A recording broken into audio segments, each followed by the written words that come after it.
I started to play when I was really little. My mother took care that I get musical education. She wanted me to be a musician. So first I started as really few-year-old with this little bird where is one hole, poo, poo, poo, poo, poo, poo, poo, poo, or two holes. And then it grew to a bigger flute and a bigger flute and a flute like this and a flute like this, and meanwhile some piano lessons. But I didn't like to learn theory, music theory. So I refused to go to a strong musical school, which my mother was dreaming I would go to. She finished that school too. Then I would have been like proper musician with all the background. But I refused. I trusted my father's opinion that music can be just a hobby. It's not a profession. So I trusted my mind. So I made the big turn. I made a big turn. After the school, I studied psychology. After 2 years, by accident, having a boyfriend here in Holland, I became a musician by accident. Entered the conservatory, just thinking to do 1 year of a course. But then, when starting to study, I realized that is something I cannot stop. The nature inspires me, and maybe the silence in the nature, and also the elementals, the beings which we cannot see but we can feel.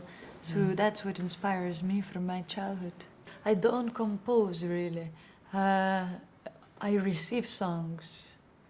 I mean that I don't sit by the paper and check if it's fitting, harmony, melody. I don't write it down. No. Usually I feel that inspiration is somewhere coming. I feel it's somewhere, I don't know how to describe it. It's just somewhere. And it's coming. Then I put on my recorder and I sing and play and I have it recorded. And usually that's how my music is born. And what does it mean to me, the music? It's a very powerful tool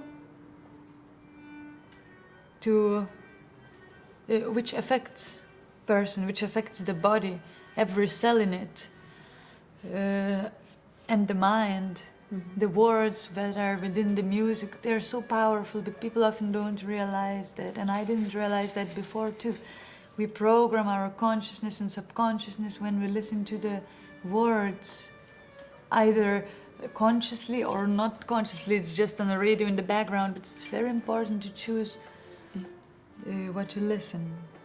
I believe when we come on earth, some things are already on our path, predestined. I also believe in a free will, so we go for it or we don't go for it. But being famous, it means having power. It means people will listen more, and I have what to share.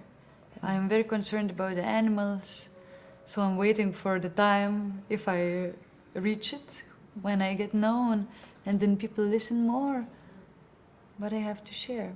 The growth. What makes me really happy is the development, the growth in me and in others. And what really makes me happy when people follow their dreams and when they take time to dream. My dream, my personal dream, is to find the balance in my body, health, physical health, spiritual life, mentality, thought patterns. So that is my dream, just to find the balance and to be the open channel for whatever light and love wants to come through me. In the art way, in the talking, in the writing, in any form. But I have to be really aware always who is sending the message.